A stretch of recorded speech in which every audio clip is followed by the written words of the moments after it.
Hi, today I'm going to show you how to take your violin out of its case. I'm going to talk about how you can care for your instrument, and we'll hopefully be able to do that and then put it back in its case properly. So the first thing you check is that your handle is on the bottom side of your case and that it's in a secure position on the floor flat or on a table flat, something like that. Then after you do that, you face the case. Mine has two zippers. Yours might have two latches. And on the latches, if you have those, you just lift up on the bottom of the latches. And then mine has this flap, but yours might just open after you undo the latches. This case has another latch here. So for you, do whatever is required to unlock the case. And then you're going to lift up on the very top of the case so that it's open. And just leave it there. You should see that the scroll is on the left side. The scroll would be the top of the violin. Now I have this blanket, so I'm going to take the blanket off and just set it aside so I can see my violin. And then you'll notice that the violin is held in with Velcro. So I'm going to undo the Velcro carefully, still leaving the violin sitting naturally in its case. Then I'm going to take my left hand and put it under the neck of the instrument. I use my right hand down here and hold it with two hands, bringing it gently into rest position. This is called rest position. When I do that, I want my elbow to be on the shin rest, so down here, and then just put my hand up here, my right hand up here, so that I avoid touching this bridge.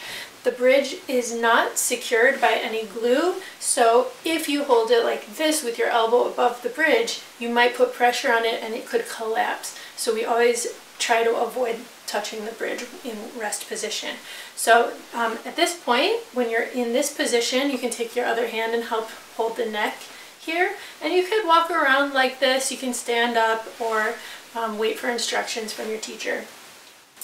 The next thing that we're going to talk about is how to care for the instrument in terms of temperature.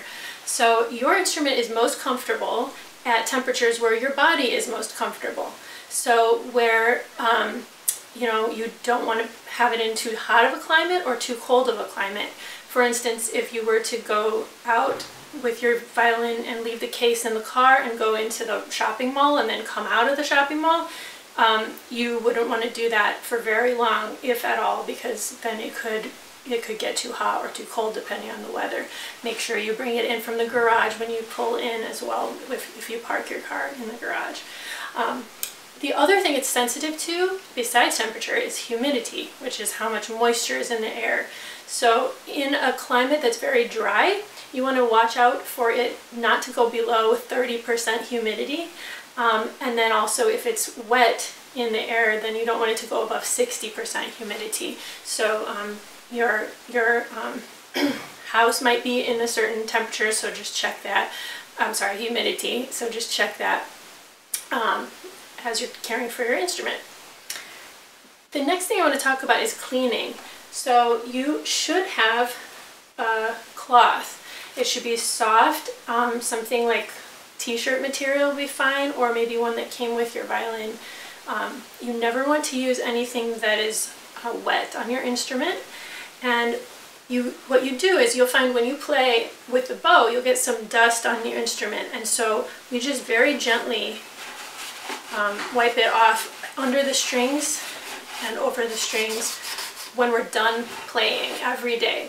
So this is something that's stored in your case, and it's an important part of caring for your instrument when you're finished every day practicing. So the bridge, as I said, is not secured with any glue. So it's held, you'll notice, it's held on by the tension of the strings. So the strings are attached down here by this part called the tailpiece, and it's also secured in up here by what's called the pegs. And so when we get into a future video about tuning, you'll notice I have a fine tuner here that can turn, and a student can do this, and we can learn to tune that way. But when we are beginners, we don't want to turn the pegs, because if you turn the pegs too much, you're going to break the string which isn't a bad thing except for that it's expensive and you can't play your instrument until you get it put on again by a person in a shop or by somebody who knows how to change a string. The final thing I want to talk about is that when we need to go from rest position back into the case, we'll talk about putting the instrument away. So you turn back towards your case with your body, still try to have two hands on the instrument. You're going to grab it by the bottom here, put it back in gently the way it was, and always settle it in and then connect the Velcro again. If you forget that step, it could be unstable in the case.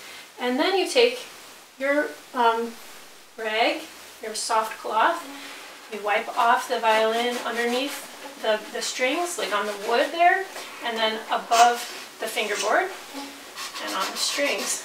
And then we just secure it, we just kind of place the soft cloth in a compartment. And then we remember to just go in reverse order. So we put that back in, now we have our blanket to put on. And then we shut the top of the case, still the bottom is secure, the bottom case hasn't moved at all. We latch it. If we have zippers, we shut it. If you don't shut your case with latches, shutting it, and you took the handle and lifted up, do you know what would happen? Your violin would go spilling onto the floor, right? So always latch your case before you grab the handle. It's a very important part of taking care of your instrument. And at that point, you are ready to travel to your next destination with your instrument in its case.